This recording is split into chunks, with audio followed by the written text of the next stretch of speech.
하나님 말씀 봅니다. 예레미야 17장 우리 1절 말씀부터 우리 11절까지 말씀입니다. 한 절씩 교독하시고 우리 11절은 함께 읽도록 그렇게 하겠습니다.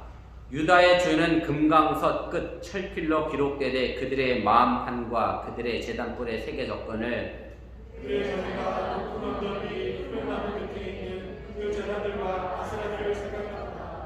들에 있는 나의 산아 내 온 영토의 주로 말미암아 내가 내 재산과 내 모든 보물과 산당들로 노력을 당하게 하리니 내가 내게 준 내 기업에서 내 손을 뺄 것이며 또 내가 너와 너의 알지 못하는 땅에서 내 원수를 섬기게 하리니 이는 너희가 내 노를 멸렬하게 하여 영원히 타는 길을 일으켰습니다.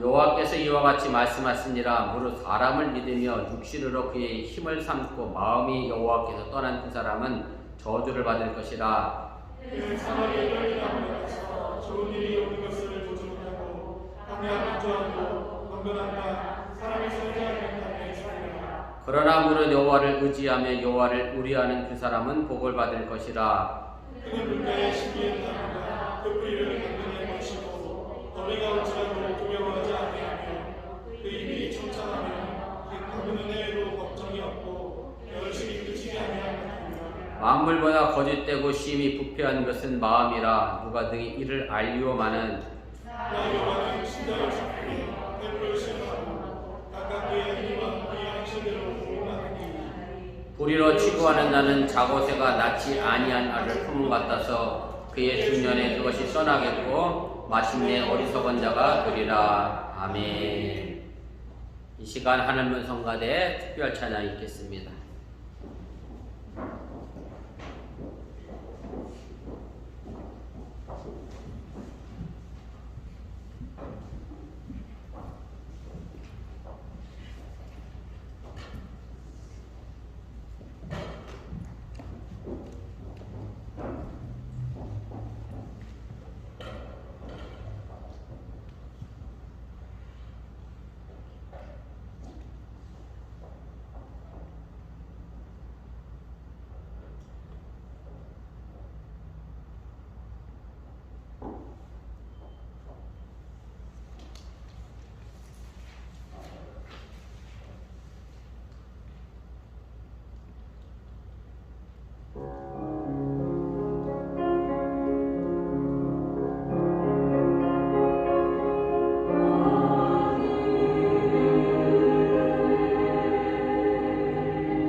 아멘. 네,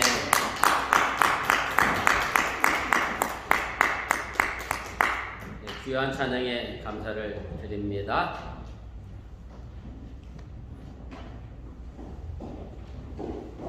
예레미야는 구약 성경에서 대표적인 선지자 중에 하나이고요.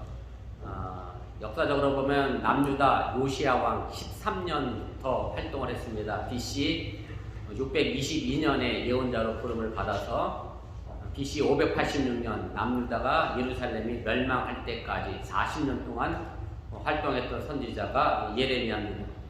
그래서 예레미야 선지자가 활동하던 시기가 말 그대로 나라가 멸망하기 직전의 상황이었기 때문에 예레미야서의 대부분의 내용은 유다와 예루살렘을 향하여 비판하는 그리고 경고하는 그런 내용이 담겨져 있고요. 결국 유다가 바벨론에 의해 멸망될 것이라고 하는 그 예언대로 유다와 예루살렘은 바벨론에 의해 포로가 되는 신세가 됩니다. 그러다 보니 매일같이 자기 나라가 멸망한다라고 예언을 했으니 왕이나 그 백성들이 예레미야를 좋은 시선으로 바라봤을 리 없을 거고요. 그러다 보니 예레미야가 여러 가지 모양으로 어려움과 고초를 겪게 됩니다. 그래서 예레미야서 다음 성경이 예레미야 애가인데요. 말 그대로 예레미야의 슬픈 노래라고 하는 그런 성경이고, 그래서 이 일로 인해서 예레미야가 눈물의 선지자라고 하는 그런 별칭을 얻게 됩니다. 오늘 본문의 말씀의 시작도 그래서 예레미야는 유다의 죄로 그 시작을 합니다. 오늘 1절이죠. 유다의 죄는 금강석 끝 철필로 기록되되 이렇게 되어 있습니다. 그래서 그냥 영어 성경에 보면 아이런 툴이라고 해서 아무튼 단단한 쇠 끝으로 그 죄를 기록했다라고 하는 얘기고, 쇠 끝으로 기록했으니 당연히 단단한 판에 새겼겠지요. 그러다 보니 유다의 죄가 그만큼 중하고 엄하다라고 하는 얘기고, 그 다음에 유다의 죄가 주어로 등장함으로 해서 아무튼 유다의 죄를 굉장히 예레미야는 강조하고 있음을 보게 됩니다. 이처럼 예레미야의 예언의 대부분은 죄와 심판의 그리고 경고의 멸망에 대한 것이지만 또 한편으로는 하나님의 선하심과 자비하심을 언제나 이야기를 하게 됩니다. 어제 아침 기도의 시간에도 잠시 설교했습니다마는 예레미야 4장 27절 말씀을 보면 하나님이 유다와 예루살렘을 그 죄 때문에 황폐하게 만들 것이지만 완전히 진멸하진 않겠다, 완전히 멸망시키진 않겠다라고 하면서 유다와 예루살렘의 회복의 가능성을 열어두고 계심을 우리가 보게 됩니다. 오늘 본문의 말씀도 유다의 죄를 말하고 있습니다마는 그러나 한편으로는 하나님을 의지하는 사람들에게는 복을 주실 것이라고 하는 그런 양면의 말씀을 하고 있습니다. 오늘 주어진 이 말씀 속에서 우리의 인생의 두 가지 길에서 과연 나는 어느 길을 걸어가고 있는지 함께 생각해 보면서 이 시간 은혜 나누기를 원합니다. 먼저 등장하는 것은 사막, 떨기나무의 삶이 우리에게 주어집니다. 이런 얘기가 있습니다. 옛날에 아름답고 튼튼한 나무가 있었는데 그러나 외모와는 달리 나무의 속이 허해서 또 뿌리가 약해서 점점 쇠약해져 갔습니다. 그래서 심한 바람이 불면 쉽게 나무가지가 부러지고 또 흔들리기 십상이 오고, 그래서 이 나무가 생각하기에 그래, 내가 더 나뭇가지를 더 많이 만들어서 더 나를 튼튼하게 해야겠다라고 생각하면서 사력을 다해서 나뭇가지를 점점 더 크게 만들어가고 키워갔습니다. 그래서 덕분에는 겉으로 보기에는 굉장히 튼튼하고 아름다운 나무로 보여지고 그렇게 성장해 가게 됐습니다. 그런데 어느 날 갑자기 강한 바람이 불면서 이 나무가 쓰러질 위기에 처하게 됐습니다. 그래서 옆에 있는 나무들이 이 나무를 함께 도와서 이 나무가 넘어지지 않도록 잘 붙들어줬고 강풍이 무사하게 지나가게 됐습니다. 그리고 나서 강풍이 지난 다음에 이 나무가 옆에 있는 나무들에게 부러운 듯이 이렇게 묻습니다. 나는 나무 뿌리가 흔들려서 넘어질 뻔했는데 너희들은 어떻게 그렇게 튼튼하게 서 있고 나까지 도울 수 있었느냐? 라고 묻게 되자 곁에 섰던 나무들이 이렇게 대답했다는 겁니다. 그건 아주 간단한 일이야. 너는 나뭇가지를 크게 하려고 열심히 노력했지만 우리는 나무의 뿌리를 깊이 내리려고 노력했기 때문에 우리는 그 강한 바람에 버틸 수 있었고 너도 도울 수 있었다라고 이야기를 했다는 겁니다. 이야기는 잎이 무성한 나무보다 뿌리를 깊게 내린 나무가 혹독한 시련에 걱정 없이 잘 견딜 수 있을 것이라고 하는 얘기고, 실현 후에 더욱 성장할 것이라고 하는 그런 교훈의 이야기라고 할 수가 있습니다. 오늘 우리는 이 교훈의 이야기를 사실은 남 얘기로 듣지 않아야 한다라고 하는 얘기고, 우리들의 삶의 모습을 보면 그저 입만 무성하고 뿌리가 없는 삶을 살고 있지는 않은가, 그런 생각을 여러분들이 한번 돌이켜 보시기를 바랍니다. 제가 최근에 한국의 연예 기사에 보니까 어떤 연예인이 화면에 나올 때마다 짝퉁을 들고 나왔다, 가짜 인생이다. 그래서 그 사람이 결국 사과를 했더라고요. 매일 뭐 명품을 휘두르고 나왔는데 그게 다 가짜였다. 가짜로라도 그렇게 명품을 입고 싶은 모습을 보여줘야 했을까라는 생각을 들면서, 아무튼 그런 인생의 삶이라는 것이 겉만 화려하게 보이는 그런 인생의 삶이 아닌가, 그런 생각을 해보게 됩니다. 지금 나는 어디에 뿌리를 두고 있는지, 그리고 그 뿌리의 깊이가 얼마나 깊은지 우리들 스스로가 좀 살펴볼 필요가 있습니다.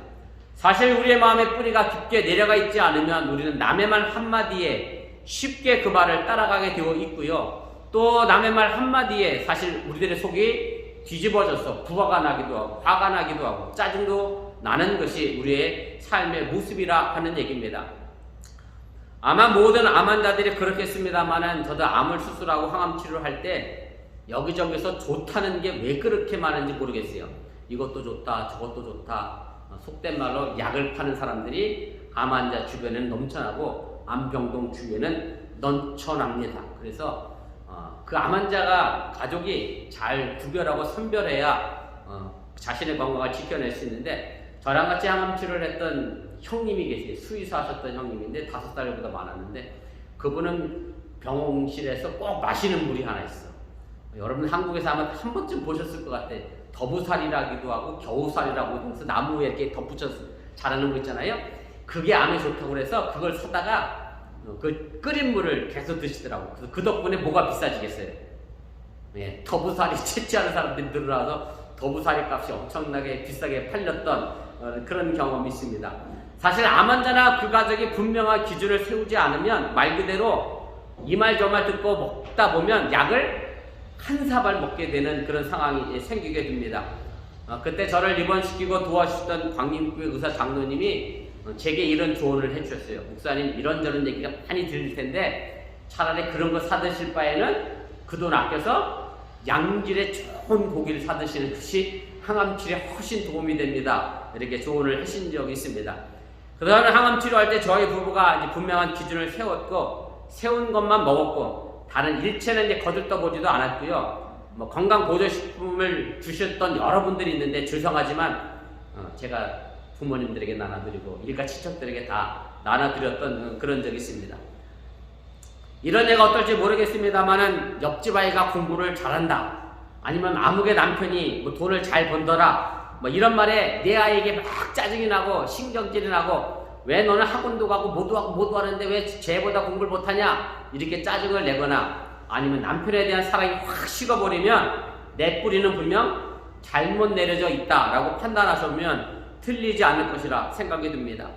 우리의 삶의 뿌리가 돈과 재물과 사람에 두고 있을 때에 우리의 삶은 결국 흔들리게 됩니다. 그렇게 되면 바로 작은 일에도 내 마음을 다스리지 못하게 되고, 더 큰 시련은 여지없이 뿌리째 뽑히는 인생을 살 수밖에 없다는 그런 말씀입니다. 오늘 우리는 예언자 예레미야를 통해서 무서운 이야기를 듣게 됩니다. 오늘 본문 5절 말씀인데 우리 함께 읽도록 하겠습니다. 여호와께서 이와 같이 말씀하시니라. 무릇 사람을 믿으며 육신으로 그의 힘을 삼고 마음이 여호와에게서 떠난 그 사람은 저주를 받을 것이라. 오늘 이 구절에서 예레미야 선지자는 사람을 믿고 육신으로 그의 힘을 삼는 사람은 하나님에게서 떠난 사람이고, 결국 이런 사람들은 저주를 받을 것이다 라고 분명하게 말합니다. 이 구절에서 육신으로 그의 힘을 삼는 사람이라고 하는 얘기는 사람의 힘을 믿고 살아가는 사람을 말하는 것이고, 그래서 한마디로 정리하면 하나님보다 사람을 의지하는 사람은 저주를 받게 될 것이라고 하는 그런 얘기입니다. 그런데 사람은 여러분들이 아시는 것처럼 혼자 살 수는 없습니다. 그래서 사람인이라고 하는 한문의 뜻도 두 사람이 서로 기대어 있는 모습으로 사람인자가 우리에게 보여지고 있고요. 또 서양에서는 아리스토텔레스가 사람은 사회적 동물이다라고 말을 하면서 사람은 개인으로서 존재하고 있어도 홀로 존재하고 있는 것이 아니라 끊임없이 다른 사람과의 관계성 속에서 존재하고 있다라고 그렇게 정의를 내리고 있습니다. 그래서 결국 사람은 누군가를 의지하게 되는데 예레미야 선지자는 사람을 의지하지 말고 하나님을 의지해야 함을 오늘 분명하게 전해주고 있음을 여러분들이 믿으시기를 바랍니다. 물론 예레미야 시대의 상황으로 보면 유다와 예루살렘이 바벨론에 의하여 침공당해 멸망당한다라고 예레미야가 예언을 하니까 그때 당시 왕이나 사람들이 그럼 바벨론보다 더 강한 이집트를 그럼 우리가 동맹을 맺고 그 이집트와 함께 바벨론과 싸워보자 라고 이야기했는데 바로 예레미야는 그런 이집트의 힘을 의지하지 말라고 오늘 경고하고 있다라고 하는 얘기입니다. 사람은 주변의 사람이든지 물질이든지 그 무언가를 의지할 수밖에 없는 존재로 취급을 받았습니다. 다시 말씀드려 사람은 절대적 의존적 존재라고 하는 그런 말씀이고요. 그리고 이 의존적 존재라고 하는 것은 그만큼 우리가 약하다고 스스로의 힘만으로 우리가 살아갈 수 없다는 것을 또 분명하게 일깨워주는 것임을 우리가 알게 됩니다. 사실 이것은 우리의 성장의 과정을 봐도 그렇습니다. 사람이 평균 나이를 생각해보면 약 80세 정도라고 생각해본다라고 하면 그 가운데 4분의 1, 한 20년 정도 고등학교 졸업할 때까지는 미국 상황이에요. 미국 상황. 고등학교 졸업할 때까지는 그래도 부모 밑에서 이제 살면서 그래도 미국 애들은 고등학교 졸업하고 멀리 대학을 가면 부모님에게 독립하면 살게 되는데 20살까지라고 생각해도 거의 4분의 1을 부모님께 의존하고 또 사실 80년까지 산다라고 하면 제 생각엔 70 이후에는 자녀에게 또 의존할 수밖에 없는 이렇게 저렇게 자녀에게 의존하게 또 살아갈 수밖에 없는 그런 상황인데 물론 20살이 넘도록 부모에게 의존하는 자녀들도 물론 없지 않아 있습니다만은 한국에서 이런 설문조사를 했어요. 자녀들을 몇 살 때까지 용돈을 주겠습니까? 서포트 하겠습니까? 라는 설문조사인데 질문의 객관식인데 내용이 이렇게 돼요. 20살까지, 대학 졸업할 때까지, 취직할 때까지, 자녀가 결혼할 때까지. 오늘 아침에 정금 집사님이 나오셨길래 집사님은 우리 하람이를 언제까지 서포터가 용돈을 줄 생각이에요? 그랬더니 정부교수님이 뭐라는데 조고사님 아내의 생각을 아실 테니 뭐라 그랬겠어요? 그래서 정부교 집사님이 아유 아내하고 전혀 마음이 다르네. 우리 정부교 집사님은 내가 할 수 있을 때까지 해주겠대. 뭐 결혼해도 상관이 없대. 내가 할 수 있을 때까지. 그래서 한국 부모님 대부분은 결혼할 때까지 도와주겠다. 그러면 거의 뭐 30살 넘어서까지 부모에게 의존해서 살아가는 그런 인생의 삶을 산다고 해도 우리가 틀리지가 않습니다. 그래서 우리는 누구를 의지하느냐에 따라 정말 우리들의 삶의 모습이 달라지기 때문에 정말 그것이 중요하다라고 하는 얘기입니다. 오늘 본문 6절에서 예레미야 선지자는 하나님을 떠난 사람의 삶을 이렇게 표현합니다. 그는 사막의 떨기나무 같아서 좋은 일이 오는 것을 보지 못하고 광야, 간조한 곳, 건건한 땅, 사람의 살리하는 땅에 살리라 이렇게 말합니다. 예레미야 선지자는 하나님을 떠난 사람을 사막의 떨기나무 같다 그렇게 말합니다. 물론 사막은 메마르고 거칠고 동식물이 살기 매우 어려운 그런 지역입니다. 그리고 떨기나무는 뭐 호렙산 모세의 떨기나무도 등장합니다만은 우리 한국말로 굳이 번역하자고 하면 노간주나무라고 생각하시면 틀리지 않습니다. 못 보신 분도 물론 없지 않아 있겠습니다만 저는 어렸을 때 저희 집 앞에 노간주나무 큰 게 두 그루가 있어서 향나무와 비슷한데 향나무하고는 좀 달라요. 향나무는 잎이 삐죽하게 찔리지는 않는데 노간주나무는 굉장히 날카로워서 많이 찔립니다. 그래서 가지처럼 삐죽삐죽하게 생긴 나무인데 그래서 사막의 떨기나무라고 하는 것은 생존 환경이 아주 어려운 가운데서 가까스로 목숨을 이어가는 생명체를 상징하는 표현임을 여러분들이 깨달으시길 바랍니다. 그리고 이런 사람들에게는 좋은 일이 오는 것을 보지 못한다라고 이야기하면서 지금뿐만 아니라 앞으로도 삶이 나아질 가능성이 없다는 것을 이야기하게 됩니다.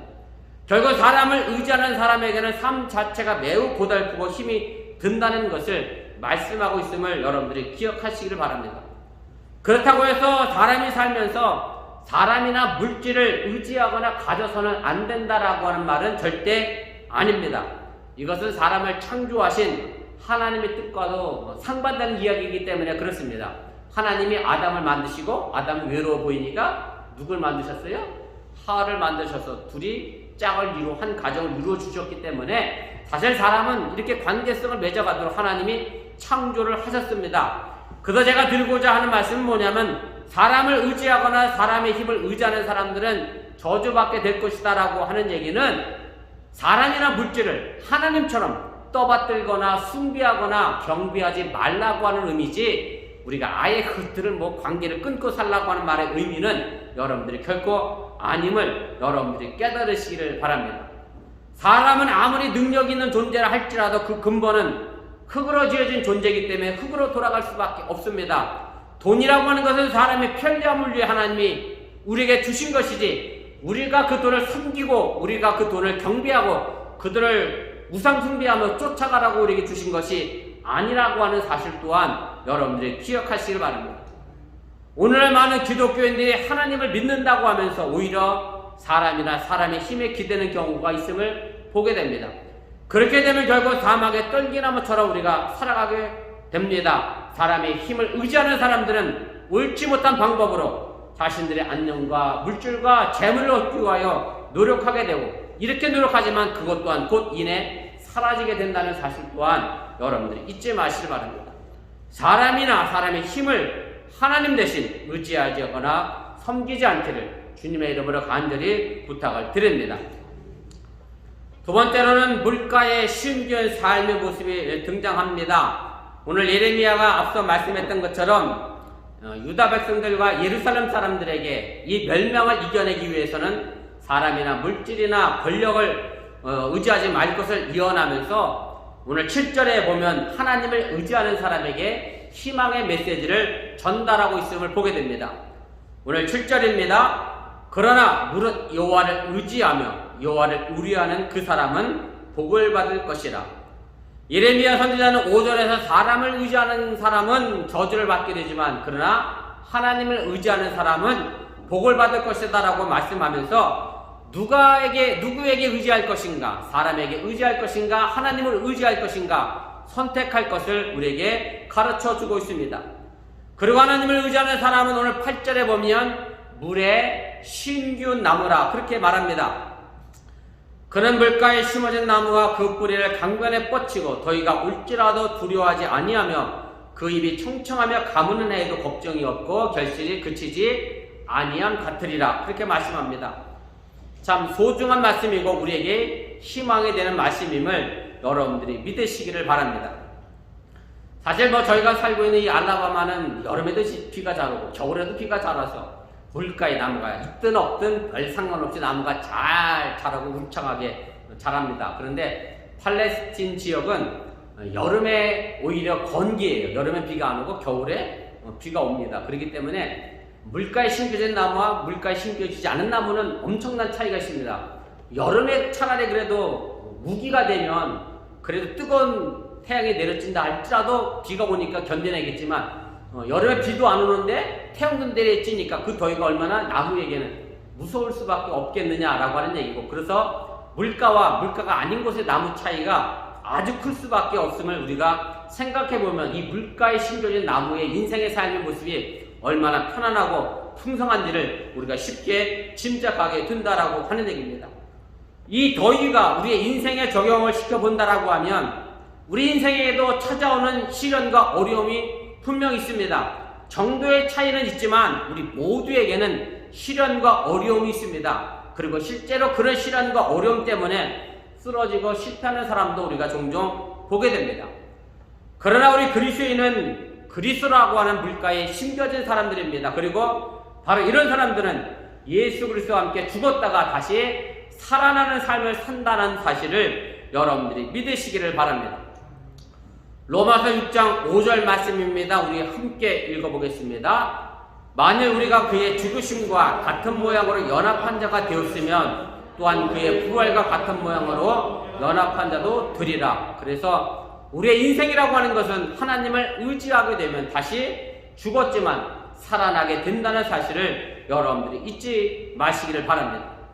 엄격히 얘기한다라고 하면 우리 인생이 하나님을 의지하건 사람을 의지하건 시련과 어려움은 찾아옵니다. 예수 믿는다고 해서 우리들에게 찾아오는 어려움이 비껴가거나 멀리 가지 않습니다. 그러나 그 당면한 시련과 어려움이 하나님을 의지하는 우리에게는 성장과 성숙의 기회가 되고 더 튼튼하고 풍성한 열매를 맺어가는 기회와 통로가 된다라고 하는 사실을 여러분들이 믿으시기를 바랍니다. 저는 오늘 말씀을 2분의 2 안으로 좀 정리를 해보려고 합니다. 벌써 22년이나 지난 사건이긴 한데 기억하시는 분들도 계시고 아마 오늘 처음 듣는 분도 계실 거라 생각이 듭니다. 이지선 씨에 관한 이야기입니다. 2000년이죠. 7월 30날 밤 11시 30분에 한강로 일가에서 음주운전하는 사람의 교통사고로 6중 자동차 추돌 사고가 났고요. 이 사고로 최대 피해자가 바로 이지선 씨였고 전신에 55도의 화상을 입었고 모든 손가락이 다 망가지고 아마 사진에도 나와있겠습니다만 정상적인 손가락이 거의 없을 정도로 망가졌고요. 의사들마저도 포기했던 정말로 중태에 빠져버린 그런 화상 환자가 됐습니다.